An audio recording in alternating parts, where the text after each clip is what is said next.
día de hoy para el doctor Jorge Quiroga nos acompaña hoy, agradecerle por haber participado y venir el día de hoy. El doctor es miembro de la Sociedad de Gastroenterología de Salta y desempeña su trabajo en medicina ambulatoria de Salta. Buenos días, doctor, y bueno, muchas gracias por participar. Muchísimas gracias por la invitación. Es un gran honor, un gran gusto estar acá. Bueno, en estos minutos les voy a hablar entonces sobre screening de cáncer de colon por colonoscopía. Como todos bien sabemos,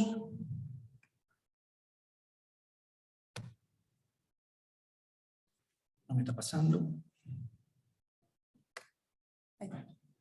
Acá. El cáncer de colon es un problema de salud pública en nuestro país. Es el segundo cáncer más frecuente, es la segunda causa de muerte por cáncer, y hay múltiple evidencia que muestra que la colonoscopía es capaz de disminuir tanto en su frecuencia como en la mortalidad al cáncer de colon. Sin embargo, esta protección es deficiente y está íntimamente ligada al desempeño que tiene el operador, al desempeño del colonoscopista. El screening de cáncer de colon por colonoscopía arrancó allá en el año 2000, básicamente. En ese mismo año yo ingresé a la residencia de gastroenterología. Entre los eventos que se produjeron en ese año, en Estados Unidos, esta mujer, una periodista y presentadora, que había perdido a su marido por cáncer de colon, se hace una colonoscopía que es transmitida en vivo y en directo por la televisión para todo el país. El aumento significativo del número de colonoscopías por screening después de ese programa se ha llamado el efecto Katikuri. En abril salen las guías del American College, que por primera vez colocan a la colonoscopía como la estrategia preferida para el screening en pacientes, en personas de riesgo promedio. Para que tengan una idea, en ese momento el Medicare, que es el seguro de salud de los Estados Unidos, cubría sangre oculta en materia fecal y rectosimodioscopía nada más. Si en la rectosimodioscopía había pólipos, el paciente recién se hacía una colonoscopía. Había una noción de que si no tenías pólipos en el colon izquierdo, era poca la probabilidad de que tengas pólipos proximales. Y esto fue echado por tierra por estos dos artículos que salieron en primera plana de New England en julio del 2000. Luego de esto, entonces, empezó un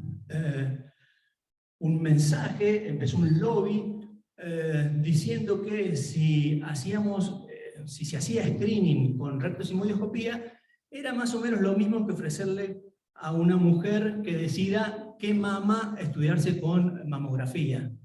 Entonces esto terminó llevando a sesiones en el Congreso, a una votación, y por último, el Medicare, a partir de julio del 2001, cubre a la colonoscopía cada 10 años en pacientes a partir de los 50 años.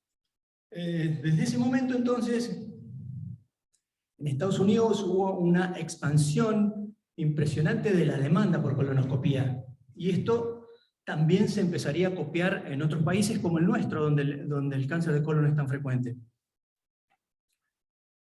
En esa primera década de los 2000, entonces hubo muchísimos cambios cuando empezó el boom del screening.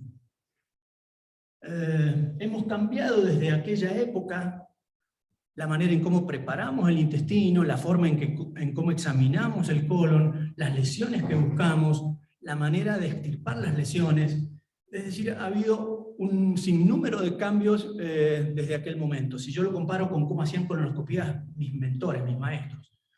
Así que yo en estos minutos voy a tratar de contarles a los jóvenes, a quienes están empezando en la colonoscopía, a quienes quizás todavía no empiezan, cuáles para mí son los requisitos con los que debe contar un colonoscopista moderno.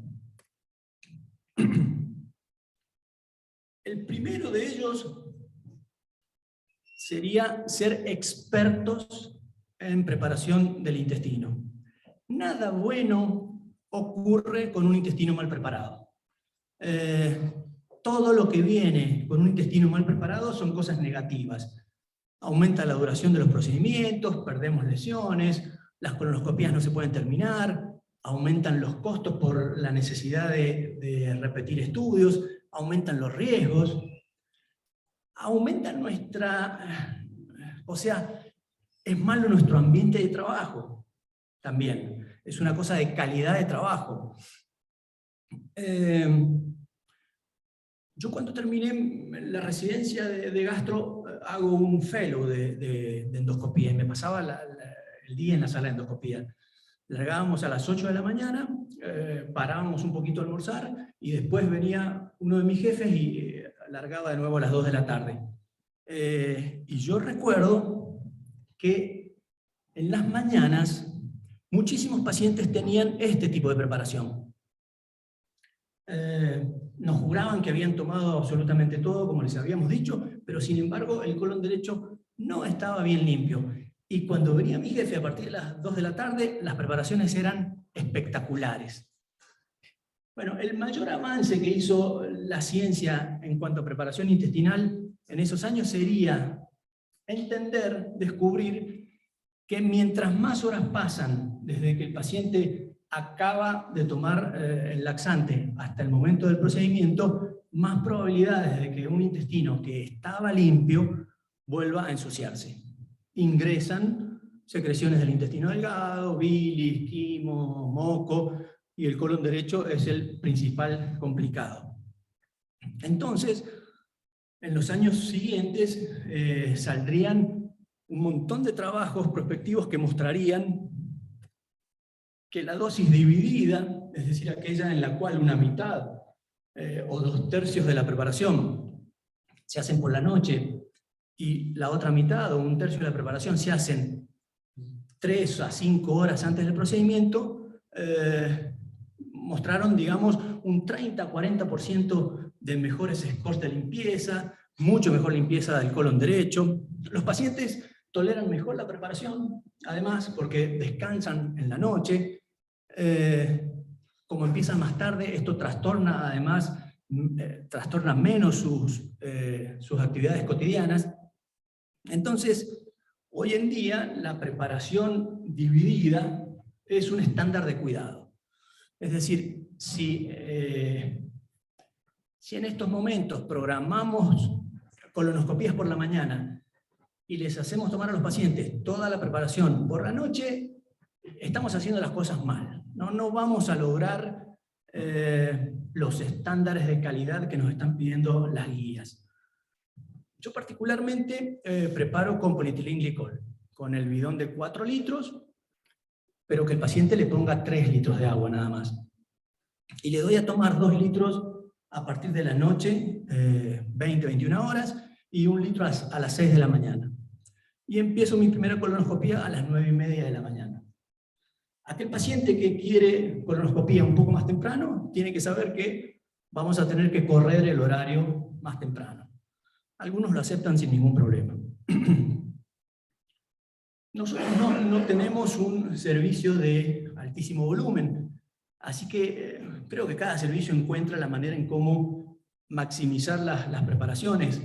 Particularmente nosotros tenemos una entrevista con el paciente, tenemos una consulta para dar el turno, supuestamente.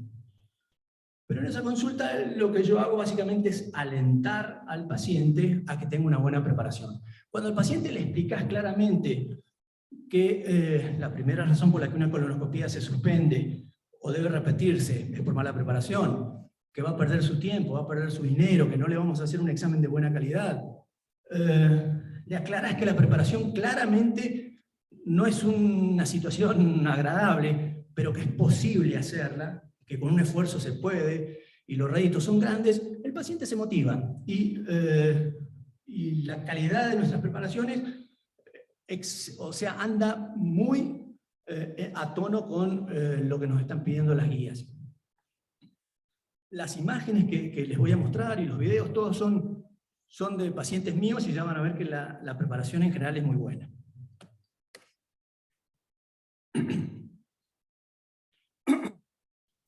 El segundo requisito, el segundo consejo que yo les daría, por supuesto, es conocer la patología precursora del cáncer.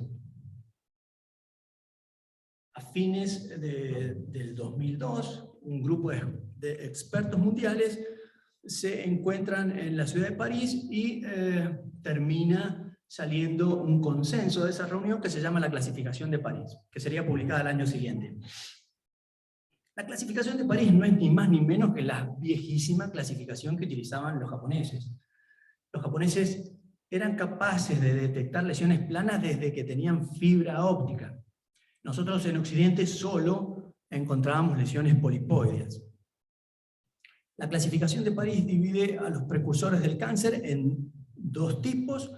La lesión tipo 1 son las lesiones polipoideas, el pediculado, subpediculado, el sésil, y las lesiones tipo 2 son las lesiones planas.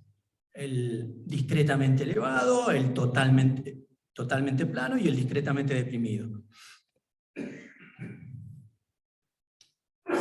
Con la aparición de los equipos de alta definición y de las cromoscopías electrónicas, hoy en día, casi en el 80% de las veces, podemos determinar si un pólipo es hiperplásico, es un adenoma o tiene invasión submucosa. Esta es la clasificación NICE del NBI.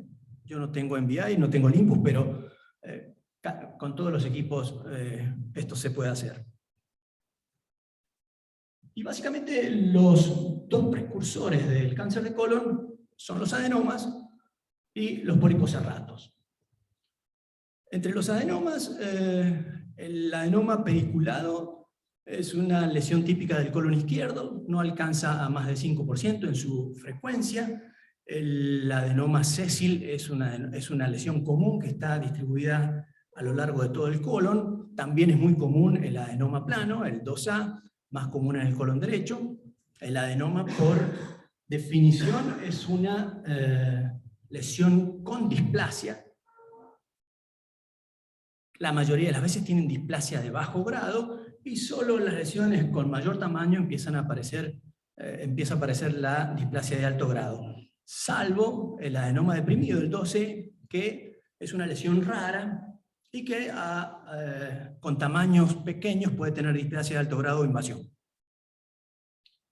Y por el lado de los serratos, de las 3 lesiones serratas, sacamos al hiperplásico, que se considera benigno, y nos queda el adenoma serrato tradicional, una lesión polipoidea del colon izquierdo, rara, de hecho, y el más importante, el pólipo serrato sésil, que es una lesión plana o sésil, relativamente común del colon derecho sobre todo, y que todavía genera bastante problemas diagnósticos por parte de los patólogos que los confunden con los pólipos hiperplásicos. Estos pólipos no tienen displasia, por eso el nombre que tuvieron al principio, que era adenoma serrato sésil, se cambió por pólipo serrato sésil, porque no son adenomas, no tienen displasia.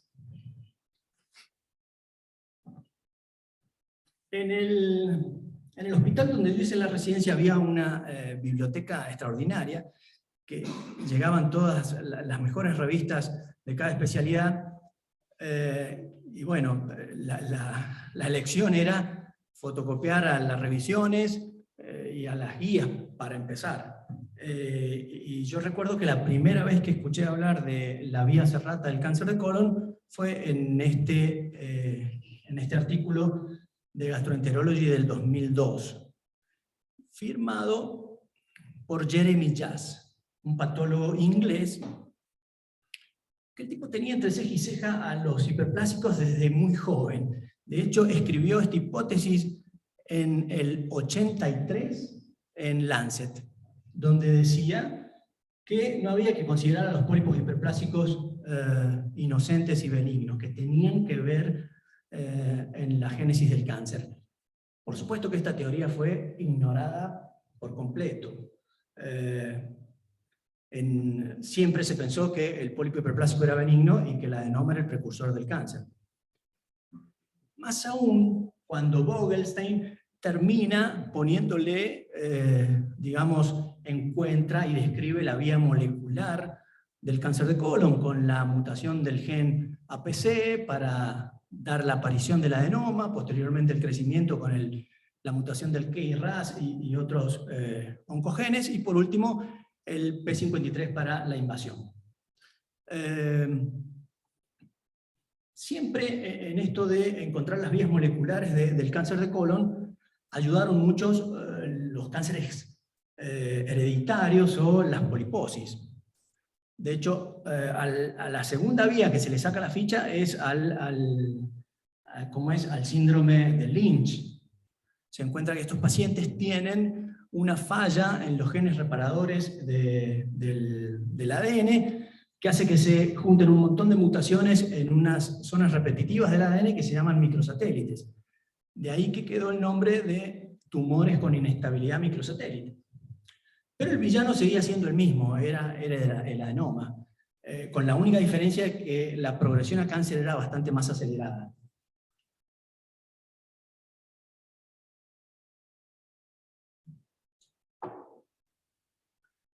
Pero resulta que el 15% de los cánceres con inestabilidad microsatélite eran esporádicos, no eran Lynch.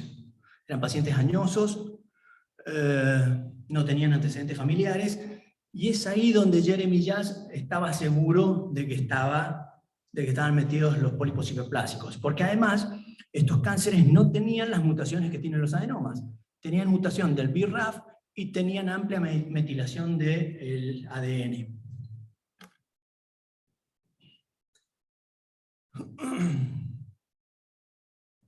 Este patólogo fue trotamundos, digamos, porque anduvo varios años por Oceanía, por Nueva Zelanda, por Australia, después por Canadá. Terminó volviendo a su Londres natal en el 2007, y en aquellos años en Nueva Zelanda se ayuda de encontrar, de conocer. Él era experto en cáncer de colon familiar, en conocer a esta familia que tenía una mamá y 5 de sus 10 hijos con cáncer de colon asociado a pólipos hiperplásicos grandotes. Y es esta la lesión que terminan encontrando como el precursor de la vía serrata. Este es un paciente mío. Hoy en día la poliposis serrata, como le decimos, es la poliposis más común de ver. Este es el único caso que yo he visto con un cáncer. Esta señora de unos 70 años, un cáncer en el ciego y múltiples pólipos serratos grandes. En una cripta normal, la zona proliferativa, la zona proliferativa está en el fondo. ¿Sí? Ahí estamos. La zona proliferativa está en el fondo de la cripta.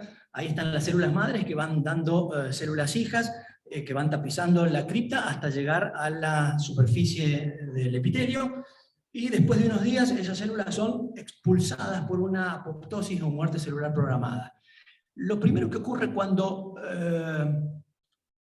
muta el BRAF es que las células se hagan inmunes a la apoptosis, es decir, no son expulsadas del epitelio. Entonces, como se van juntando más células en el epitelio, al epitelio no le queda otra que irse plegando, y eso es lo que nos da la arquitectura aserrada o en dientes de sierra del pólipo hiperplásico. Pero el pólipo serrato-sésil tiene una arquitectura bastante más distorsionada. Aquí la serración es bastante más pronunciada, el fondo de la cripta está dilatado, tiene una forma en bota o en T invertida, y los centros proliferativos migran hacia el lateral de la cripta. Es decir, es un pólipo bastante diferente en arquitectura. Y cuando la metilación avanza cada vez más y termina silenciando al MLH1, que es uno de los genes reparadores del ADN, aparece la displasia, y de ahí una evolución relativamente rápida a un cáncer con inestabilidad microsatélite.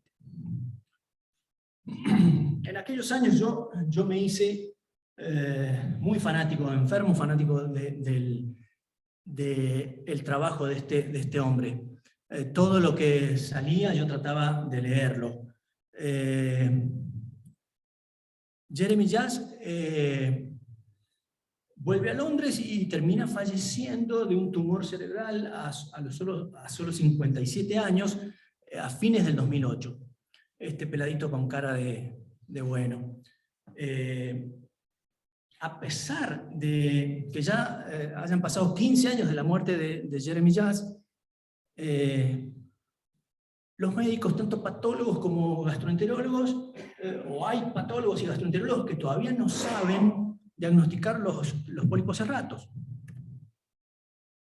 Esto es porque son pólipos difíciles, son pólipos jodidos. Son pólipos que al no estar tan vascularizados como los adenomas, no son tan colorados, es decir, no resaltan tanto. Su color es muy parecido al de la mucosa normal. Además son sésiles o planos, inclusive totalmente planos. Son lesiones mucosecretoras, y eso es algo que nos ayuda, porque muchas veces tienen una capa de moco que nos ayuda a identificarlos. A veces, lo único que vemos es que oscurecen el patrón vascular de la submucosa. Entonces no vemos los vasos de la submucosa y vemos ahí como una nube, como si fuera una clara de huevo pegada. Son pólipos que no tienen los bordes muy bien definidos. En general son mayores de 5 milímetros. Por supuesto, muchas veces superan el centímetro. Este es un pólipo más chico. Los pólipos de la clasificación de París 2B, los totalmente planos, realmente son raros. Y casi siempre que los he visto han sido pólipos serratos. Acá vemos algo irregular ahí, cuando lo inyectamos aparece el pólipo. Y acá le sacamos la ficha haciendo cromoscopía con ácido acético, pero el ácido acético los hincha un poquito, hace que sobresalgan un poquito, pero les juro que son pólipos totalmente planos. Nos podemos ayudar con la cromoscopía electrónica.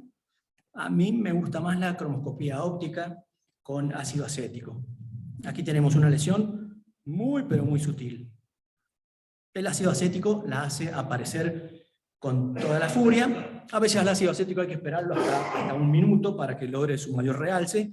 Y lo que muchas veces vemos es esos poros, esos pits bien abiertos que son típicos del pólipo serrato, a diferencia del hiperplásico.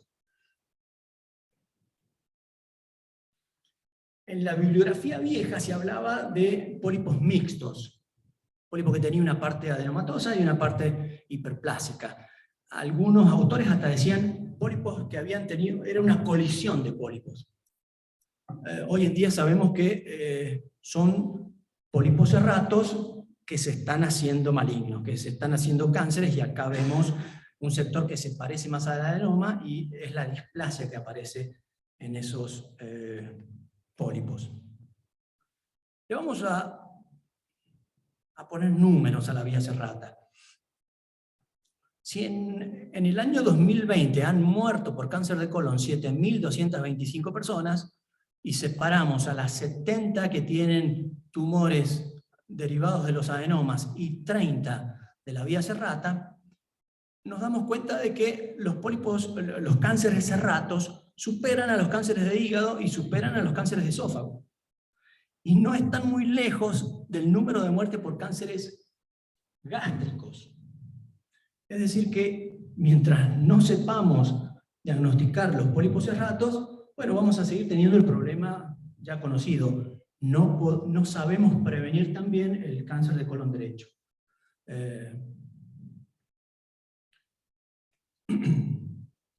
El tercer requisito, el tercer consejo que yo les daría a los más jóvenes, es que para ser un buen colonoscopista hay que ser un buen colonoscopista, no queda otra. Hay que tener una buena técnica endoscópica. Este es un trabajo manual, es un trabajo que se hace con las manos, es un trabajo artesanal que no se parece a ningún otro. Y al oficio hay que aprender a hacerlo bien.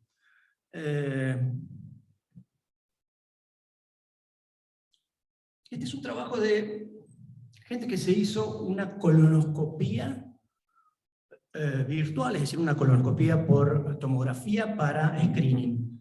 Y los autores utilizaron un software especial que, ayudado con imágenes tridimensionales, podía seguir todas las curvas que daba el colon y medir con muchísima precisión la longitud de los intestinos. Fueron 505 adultos y se vio que el promedio que mide el colon de los norteamericanos al menos es de 190 centímetros, es decir, 1,90 m. Con un mínimo de 1,20 m y un máximo de casi 3 metros. Acá vemos más o menos la distribución gaussiana de los pacientes. La mayoría de las personas entonces tienen intestinos que miden entre 150 y 225 centímetros. Las regiones más largas del intestino, como era de esperar, el transverso y el sigmoides, que son las zonas más redundantes, que son intraperitoneales, que están libres en el peritoneo, a diferencia de las zonas retroperitoneales, el ascendente y el descendente.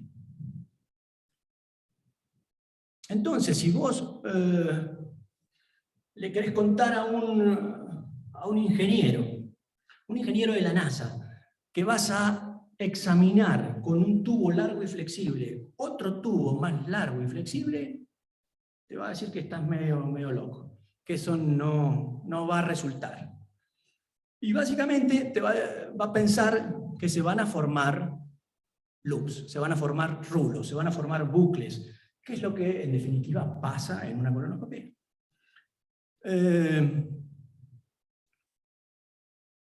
Cuando yo empecé colonoscopía y que todo te cuesta tanto, después íbamos al congreso, al workshop de endoscopía, y veías a tipos picantes que sacaban, hacían una mucosectomía de un pólipo del ciego o del ascendente, con total sencillez y facilidad, todo parecía sencillo.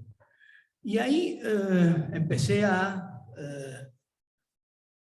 tratar de saber qué tiene un buen endoscopista.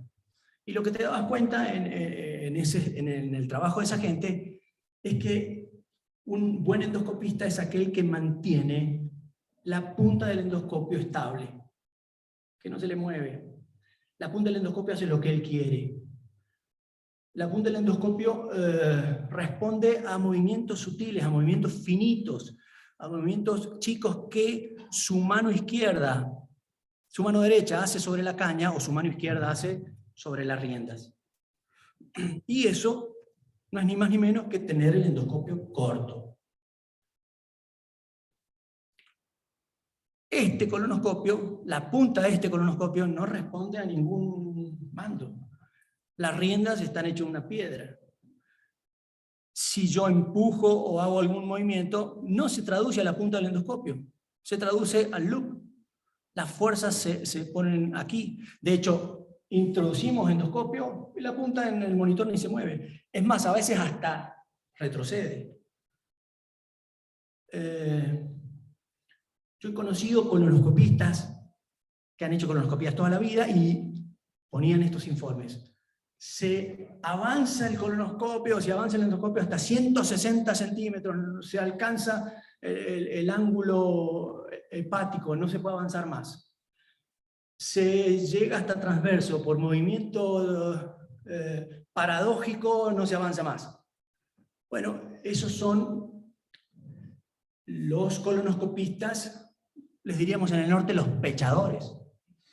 Lo único que hacen es hasta donde dé y ahí acabó la colonoscopía. Y el arte de la colonoscopía es justamente saber desarmar esos rulos. El arte de la colonoscopía no es pechar, no es meter el endoscopio, es saber sacarlo. En este dibujito tenemos la punta del endoscopio con 90 centímetros de colonoscopio dentro del paciente, y cuando logramos sacar el rulo, tenemos la punta en el mismo lugar con 45 centímetros. ¿Qué es lo que ha pasado? El colon se ha hecho un acordeón, se ha plegado a través del endoscopio. Y ese es el arte que hay que aprender. Un colonoscopista picante generalmente tiene la punta en el fondo del ciego, aunque el colon sea del tamaño que sea, con 90 centímetros, 80 centímetros, 100 centímetros, y el colon tiene forma de un signo de preguntas. Es decir que eso es lo que hacemos y eso es lo que es difícil aprender de forma autodidacta. La colonoscopia es difícil de aprender solo. Ah, que el guitarrista se aprendió solo, es autodidacta. Bueno, se puede, pero esto no es tan sencillo. Hay truquitos, hay cosas que conviene tener un tutor, conviene tener un maestro que me enseñe estas cosas. Y además, este arte no se aprende rápido. Eso lo ha demostrado este trabajo de la Mayo Clinic. Ellos tienen un score que han validado con un score que mide medidas tanto motoras como cognitivas. Dividen a los niveles en 4. El nivel 1 es del principiante, el nivel 2 es del intermedio, el nivel 3 es del avanzado, y un tipo con nivel 4 es aquel que puede hacer colonoscopía solo y moverse. Es el colonoscopista entrenado y experto. Ellos consideran que un fellow anda bien llegando al 3,5. Y fíjense que llegar ahí les toma 275 procedimientos. Y a esa altura, a los 275 procedimientos, están alcanzando la intubación del ciego recién en el 85% de las veces, es decir, bastante más inferior a lo que un colonoscopista con experiencia puede lograr. Es decir que a los más jóvenes hay que decirles, este es un proceso largo, que no hay que frustrarse. Siempre está bueno tener un maestro, un tutor que me enseñe, siempre está bueno tener un volumen, como les estoy mostrando, de trabajo, pero si no hay un apasionamiento, una motivación personal, en general, si me caigo muy fácil en las frustraciones, bueno, no voy a lograr ser un buen colonoscopista.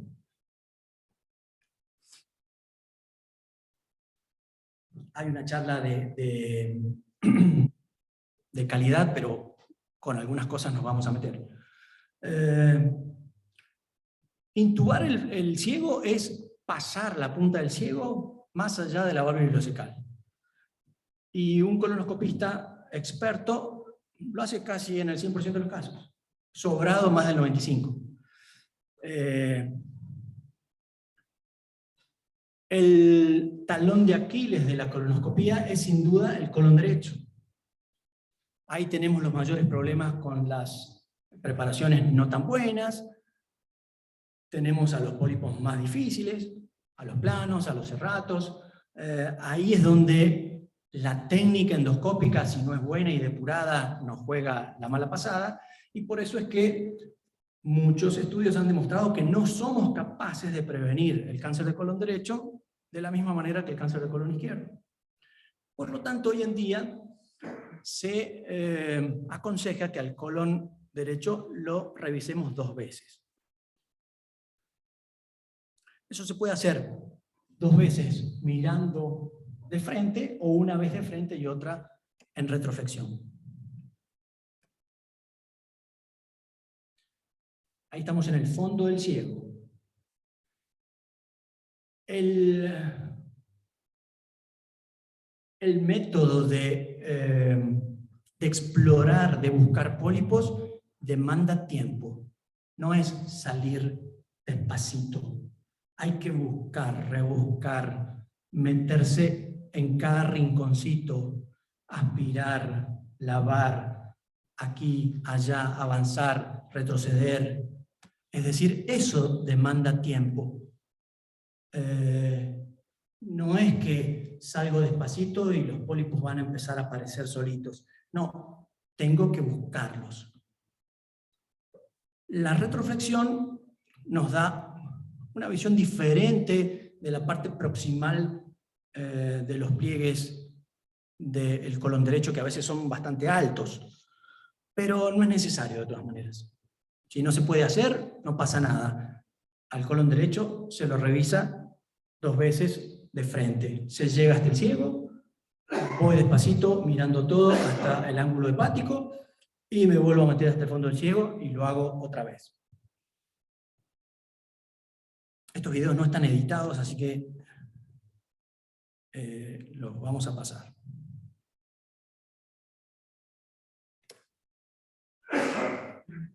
La medida más confiable que tenemos para saber cómo es nuestro desempeño es la tasa de detección de adenomas, que es el número de procedimientos en el cual hemos encontrado uno o más adenomas dividido por el total de procedimientos y expresado en un porcentaje. Hay muchos trabajos que han mostrado que la tasa de detección de adenomas varía enormemente entre los endoscopistas, enormemente. 7, 44. Y hay muchos también reportes que han mostrado de que los cánceres de intervalo, los cánceres post-polipectomía se ven en estos doctores, en estos médicos. ¿A quién le gustaría que a su mamá le haga una colonoscopia de screening este doctor? Elegiríamos mejor este, ¿no? A este se le pasa la mayoría de lo que tiene el intestino. Es por eso que conviene en algún momento que midamos nuestras tasas de detección de adenoma. Es la única manera de que podamos mejorar. Si no lo hacemos, muchas veces podemos pensar que estamos haciendo las cosas bien y no lo estamos haciendo tan bien. Hoy se está diciendo que tenemos que prácticamente encontrar un adenoma cada 3 colonoscopías. No hay una tasa de detección de lesiones erratas. Y esto es porque los erratos a los patólogos todavía les generan muchos problemas diagnósticos, entonces no podemos estar midiendo nuestro rendimiento con algo tan poco fiable o con tantas fallas.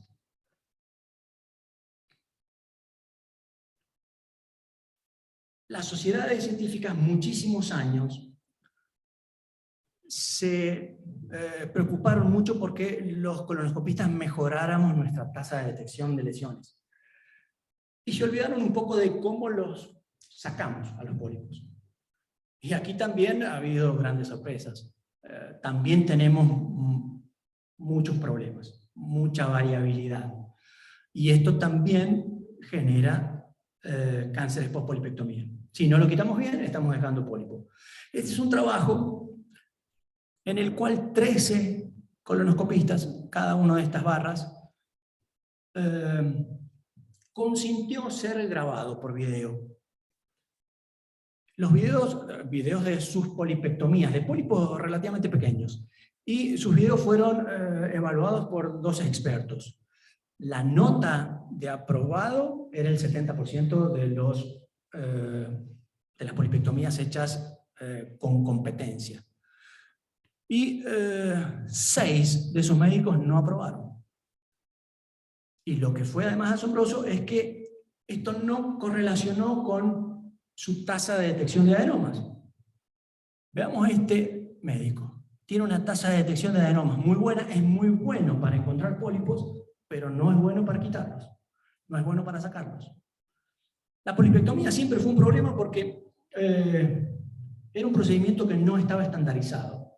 Cada quien hacía las colonoscopías como se le daba la gana, como las había aprendido. Afortunadamente en los últimos años los expertos y las sociedades están trabajando y han trabajado, y ya tenemos consensos de una polipectomía estandarizada, de que tratemos de hacer todos en determinada lesión el mismo tratamiento. Y esto se basa en hacer que una polipectomía tenga la menor proporción de efectos adversos, demande la menor cantidad de tiempo y recursos, y remueva por completo al tejido, al pólipo.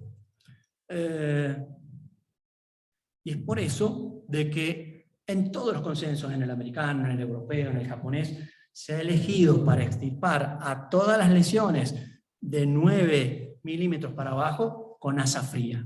O sea, el 90% de las lesiones las tenemos que extirpar con asa fría. Si lo hiciéramos con asa caliente, dejaría de ser segura y eficiente. Si lo hiciéramos con pinza de biopsia, ya no sería efectiva, salvo 1 o 2 milímetros. Cuando te acostumbras a hacer todo con asa, en general no utilizas casi nunca la pinza.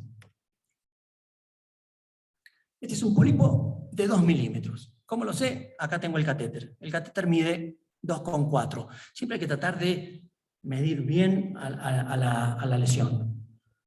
Algo que nos da la polipectomía en frío de este tipo de lesiones diminutas es en tiempo real la devolución de una polipectomía en bloc. Claramente estamos viendo, eso no pasa con la pinza, claramente estamos viendo el pólipo todo afuera. Voy a pasarlos porque...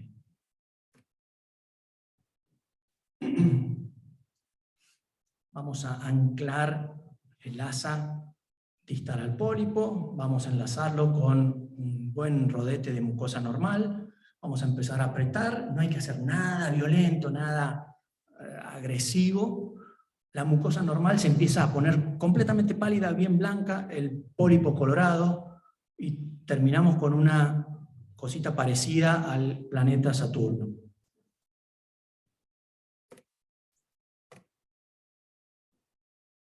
Yo siempre hago polipectomías en frío con asa dedicada. El asa dedicada es una asa especial para pólipos en frío que tiene alambres más finitos que cortan mejor. Cortan más fácil, cortan más neto. El alambre de una asa normal desgarra más. Son el 90% de los pólipos, por lo menos. Yo creo que esto además va a aumentar. No puede no haber en una unidad de endoscopía, no puede haber asas dedicadas. Siempre corte suave, el asa finita va a ir haciendo su laburo. Conviene, por supuesto, que revisemos bien el agujerito. Le podemos tirar agua. Yo en general le hago como una peinadita con la punta del endoscopio para intentar abrirlo, y vemos entonces un sitio de resección neto, con un sangrado mínimo, sin lesión residual.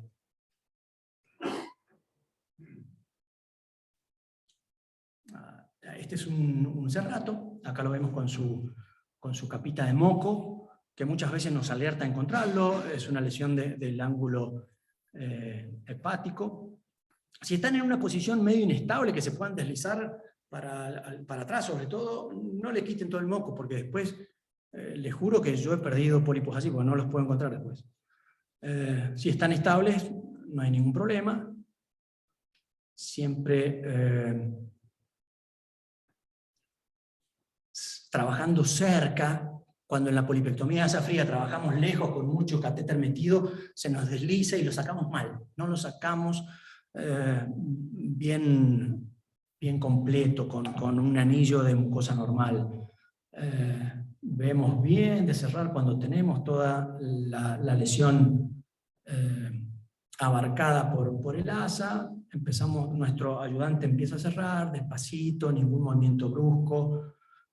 Los cerratos son blanditos, los cerratos son más laxos. son más fáciles de extirpar, inclusive lesiones mucho más grandes que un adenoma. El adenoma es más firme, tiene más fibrosis su mucosa. A ver, avanzamos.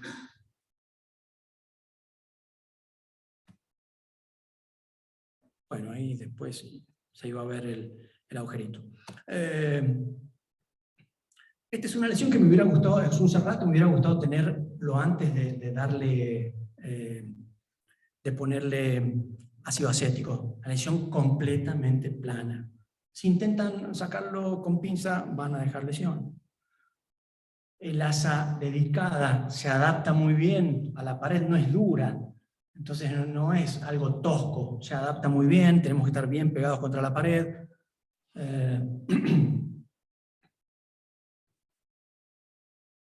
Y así logramos extirpaciones sencillas y completas.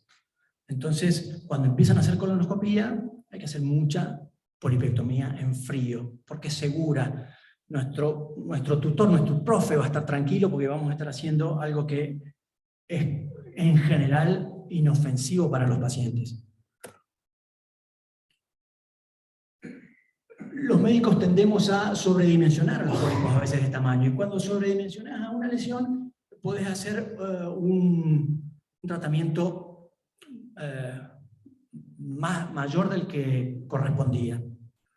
Entonces, a veces a este pólipo mucha gente lo podría inyectar, sacarlo con electrocauterio, ponerle clips, y lo único que estás haciendo es más cosa de la que se debería, haciendo la polipectomía más riesgosa y más cara. A la polipectomía con asa fría yo le digo la ecopolipectomía. ¿Por qué es económica? Solo utilizas un instrumento. ¿Y por qué es ecológica? No tiras tanta porquería al planeta, no tiras tanta basura de material descartable. Despacio, con la punta del endoscopio estable, tratamos de enlazar toda la lesión, sin apurarnos, y logramos una polipectomía en bloque. El sangrado mínimo, no hay que asustarse, no sangra mucho más que cuando nos afeitamos apurados, así que no hay que, a veces hay gente que se estresa porque ve un sangradito. Son sangrados mínimos de capilares. Los vasos sanguíneos del colon más grandes están en la submucosa profunda y la polipectomía en frío no los alcanza. Para terminar, entonces, serían 3 consejos, 3 requisitos que a los chicos les recomiendo. Saber preparar el terreno, conocer al enemigo y mover bien las manos. Tener buena técnica. Muchas gracias por la paciencia.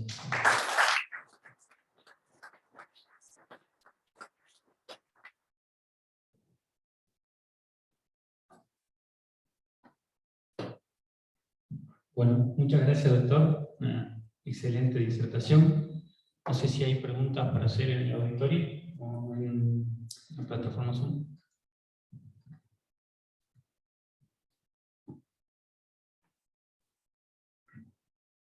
Felicitaciones, muy claro. Quería preguntarle, Doc, ¿qué opina usted de los software de inteligencia artificial para detección de pólipos? Bueno, creo que van a ayudar, digamos, pero en cuánto pueden llegar a reemplazar el ojo humano y si se complementan con las técnicas de cromoendoscopía digital o si tiene alguna experiencia utilizándolas. No tengo ninguna experiencia. Me da la impresión de cómo viene la mano, un día va a haber un robot haciendo colono y sacando pólipos y nosotros no sé en qué vamos a estar. Pero ahora, como está la inteligencia artificial, por lo que yo he podido ver, la inteligencia artificial va mostrando, va señalizando algo que está en la pantalla, algo que le estamos mostrando. Entonces eso puede ayudar, por supuesto. Aquel que es medio, bueno, le dice dónde está el pólipo, pero el pólipo que está escondido y no se lo estás mostrando a la inteligencia artificial no lo va a ver. No te puede decir, detrás de ese pliegue hay algo, porque no lo ve. Pero sí, yo creo que claramente va a ayudar. claramente válido.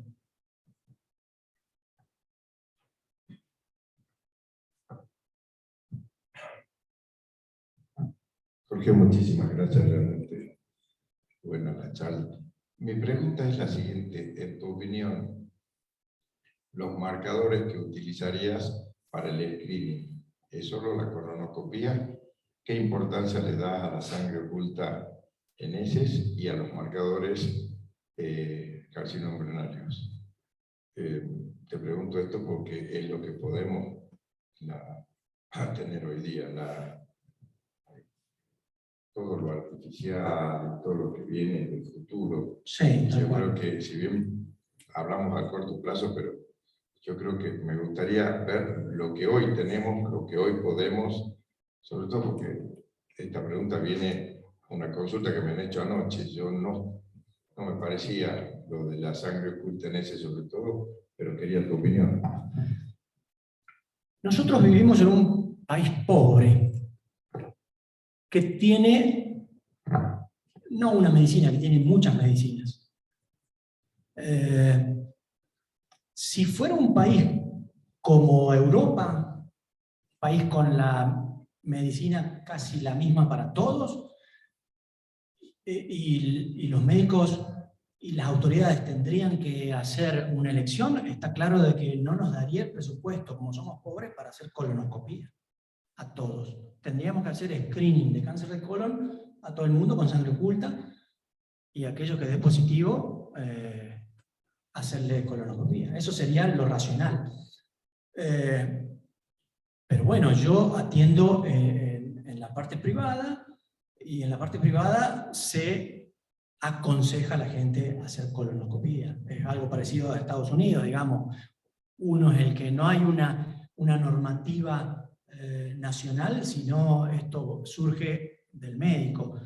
Por supuesto, cuando un paciente me dice yo no quiero, le digo, bueno, vamos a hacer algo más sencillo y vamos a hacer sangre oculta en materia fecal, anual.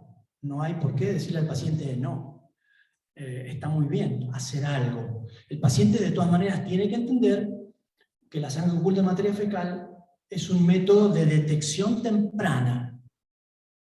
No es un método de prevención como la colonoscopía, que detecta los precursores y los extirpa. La sangre oculta en materia fecal, si da positivo, ya puedo tener un cáncer. Quiere decir, es de detección temprana del cáncer, que es mucho mejor que me hagan el diagnóstico con síntomas. Pero bueno, en aquellos médicos que trabajan en lugares donde la colonoscopía es un lujo, hacer sangre oculta en materia fecal me parece que está muy bien. Está muy bien. Una pregunta, doctor, en cuanto a la preparación, si bien no habló de la experiencia con el Varex 4 litros, si tiene alguna recomendación para otros como Varex Kit o los picosulfatos o algún otro tipo de preparación. Ahora también se habla también del manitol, no sé si hay alguna experiencia en base a eso. Poquísima y no dispar. Yo aprendí y casi siempre usé 4 litros de polietilenglicol. Y en aquel tiempo, cuando yo me formé, teníamos el fosfato de sodio, lo usábamos mucho. Cuando fue retirado del mercado en el 2008 en Estados Unidos, y prácticamente en el primer mundo se ha quitado, bueno, lo he dejado prácticamente usar. No quiere decir que si viene un paciente joven que no tiene ningún problema y me dice yo al polietilenglicol no me lo he bancado en alguna oportunidad, vamos con ese. Pero en general utilizo polietilenglicol.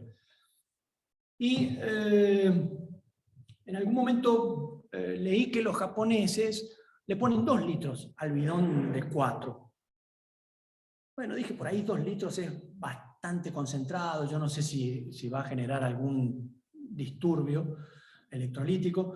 Empecé a llenarlo con 3. Y cuando lo haces dividido, la verdad la gente lo tolera bastante bien.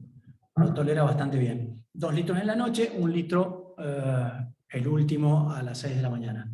Con sulfatos no he probado. Me va muy bien con el polietilenglicol. Otra cosa. También puedo utilizar el Bar-Ski, está claro. El bisacodilo necesita más horas para hacer efecto. Y a veces tenés que empezar más temprano con la pastillita. Lo que me gusta del polietilenglicol es que el paciente hace un día previo normal. Al trabajo, hace todo normal, salvo evitar algo en la dieta. Llega a su casa y ahí se pone con la preparación. Por lo tanto, pierde el día del procedimiento nada más. A veces con el bisacodilo hay que estarlo dando más temprano y ya es una persona que si trabaja y no está cómodo, lo complicas un poco. Pero es lo que yo hago. Yo creo que cada uno tiene que encontrar la manera de llegarle al paciente y de que las preparaciones salgan bien. Sea como sea, utilizando cualquier laxante está bien.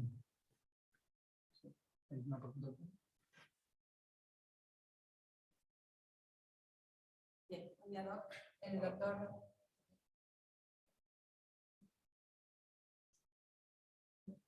buen día, doctor, acá en el chat lo están felicitando por su clase. El doctor Lotero hizo un comentario, principalmente hace referencia al tema de los anestesistas, por el tema de, obviamente, la duración de la colonoscopía, y obviamente tener en cuenta el ayuno del paciente. Al menos él, en sus pacientes, él recomienda el hecho de que sea principalmente sólido y hasta 2 horas antes del estudio puedan consumir líquidos claros. Es así. Hay un trabajo del doctor Rex. El doctor Rex es el señor colonoscopía en el mundo. Nadie creo que ha hecho tanto para que la colonoscopía pase de ser un método invasivo, considerado peligroso y que era la última instancia, a que hoy en día la colonoscopía sea lo que es. Él tiene muchísimos trabajos en calidad y tiene trabajos de vaciamiento gástrico. Él ha mostrado que los residuos gástricos de las personas que toman el polietilenglicol 3 horas antes son 0, son 20 mililitros, son nada. Es más, yo hago siempre esa preparación y muchos pacientes tienen el combo, la alta y la baja, y no les encontrás líquido en el estómago.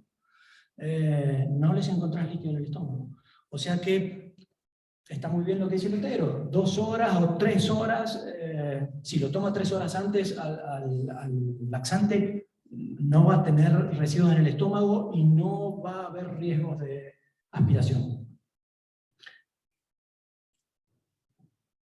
Bueno, muchas gracias. No sé si hay alguna otra pregunta como para ir terminando. Bueno, de nuevo muchas gracias, doctor, por participar. A ustedes. Realmente muy agradecido, una disertación excelente. Muchas gracias.